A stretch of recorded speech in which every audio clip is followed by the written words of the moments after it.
일단은 불안장애는 기본적으로 두뇌 이상을 기저에 깔고 있습니다. 두뇌가 과도하게 흥분을 하고 이 흥분이 조절되지 않는 상태가 유지가 되는 것이 불안장애라, 기본적으로 한의원에서 치료는 두뇌를 조절하는 거에 1차적인 목표가 있습니다.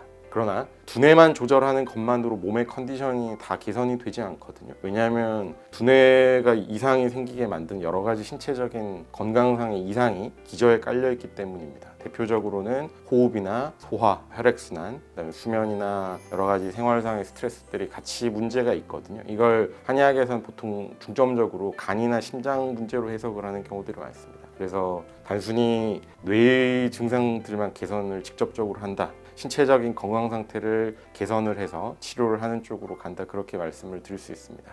치료의 방법으로는 대표적으로 간과 심장, 뇌를 조절을 하는 한약 처방이 대표가 될 수가 있고요. 침이나 추나 치료나 상담과 같은 방법을 통해서 여러 가지 건강 상태를 되돌려서 불안장애를 개선하는 데 중점을 맞추고, 증상의 완화가 아니라 사실상 건강 상태를 회복시켜서 근본적으로 두뇌 컨디션이 좋아진다, 여기에 초점을 맞춰서 진료를 하는 경우가 많습니다.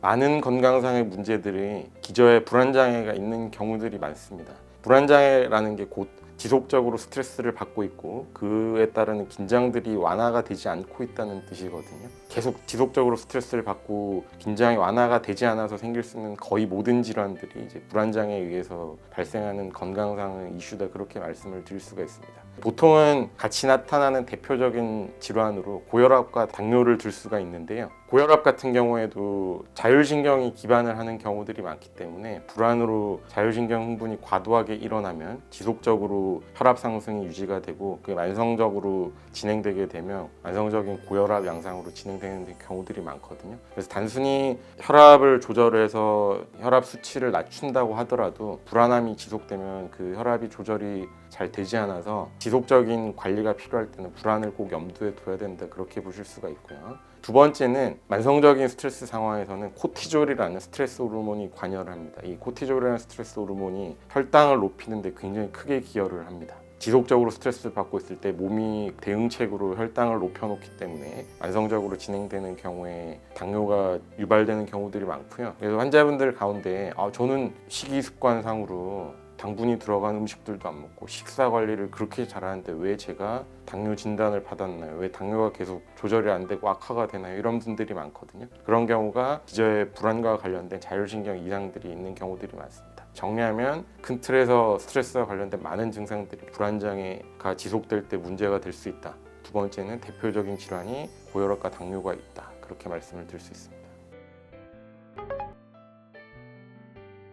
불안장애를 특정한 기기로 완벽하게 진단한다, 그런 방법은 존재하지 않고요. 일반적으로는 의료인과의 면담을 통해서 문진을 통해서 1차적으로 불안장애일 것이라도 추정한다가 1차적인 방법이고, 두 번째는 그에 상응하는 설문지를 통해서 수치를 확인을 하고서 여러 가지 치료를 통해서 조절을 하면서 확정을 하게 되고요. 불안장애를 자가진단을 할 수는 있는데요. 자가진단이 사실 명확하게 불안장애를 담보하지는 않거든요.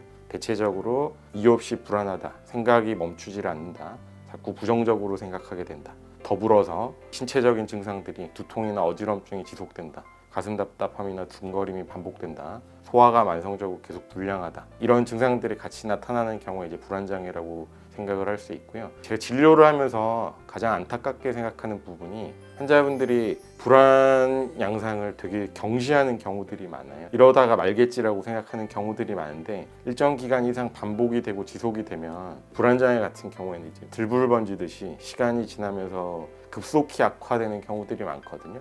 일정 시기가 지나면 상당히 만성적인 고질적인 불안장애 양상으로 나타나기 때문에 초기에 치료를 하고 관리를 하는 것이 치료상의 예후나 치료 기간상으로도 훨씬 유리합니다. 그래서 그 부분을 염두에 두시고 초기에 대처를 하는 게 더 유리하다고 말씀드릴 수 있습니다.